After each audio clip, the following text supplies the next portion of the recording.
Ballionaire, developed by newobject and published by Raw Fury, is a Pachinko roguelite in which you place objects your ball can bump into to earn money. At the start of each run, you only have one boon, which gives a global effect like bouncing each ball up a single time when it hits the bottom of the screen, and one trigger, which can be anything from an object you get money from hitting, to a vehicle that gives the ball an additional effect when hitting other triggers, to a mover that'll bounce or teleport your ball. After each time you drop the ball, you can place one additional trigger. Since you have no control over the ball, the fun comes entirely from creating combos and synergies from the different triggers, then watching it all play out. It's a lot like a deck builder, drafting an additional trigger each time to slowly build the strategy.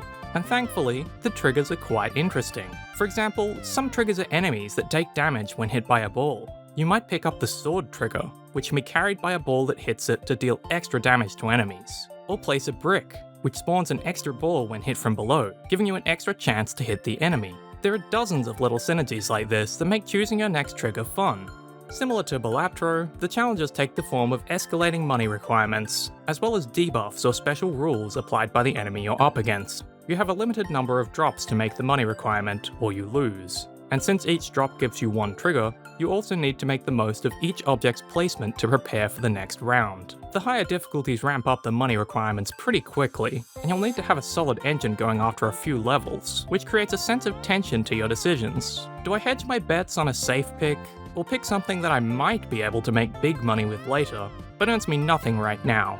That said, I feel the game falters a little in the way it creates difficulty. The debuffs on harder difficulties range from essentially meaningless, like cooldowns lasting longer, there's nothing you can do about this anyway, so you might as well ignore it, to being so strong they require an incredibly specific playstyle to defeat them, which can be irritating. For example, one debuff asks you to destroy a certain number of balls using an object it forces you to place, or else you lose. Adding a second win condition is interesting in theory, but in practice, it restrains your build options too much. Your usual build might not work against a certain debuff, but since there are only a few debuffs per run, and they're all revealed at the start, it kills all sense of improvisation if you get an annoying one. The presentation is cartoony and fun, but also very gambling adjacent. Hitting any trigger plays an often obnoxious sound effect, so you can hear which triggers are making the most money, while the screen shakes with each hit, and little visual effects make it all feel more lively than looking at a static board.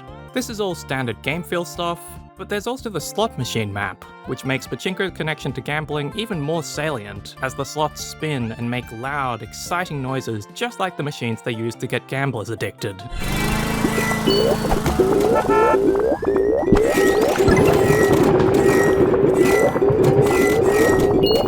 I don't think this is a serious knock against the game. Games obviously should look and feel good, and Ballionaire doesn't have any microtransactions, so it's not gambling. But it did make me feel like the game was trying to remind me I was having fun using addiction tactics, rather than having much substance. Ballionaire got its hooks into me early on, and I played and enjoyed it a lot. But after a dozen or so hours, it turned into just another good roguelite, saved mostly by its wacky trigger synergies. Once I tried out the different strategies and maps and defeated a few difficulty levels, I was more or less done with the game. If you aren't a big roguelite fan, this won't change your mind. But if you really like this kind of brain rot number go up roguelite like I do, you'll probably get a good 20 hours of fun out of this. Ballionaire is out now on PC for $12.34.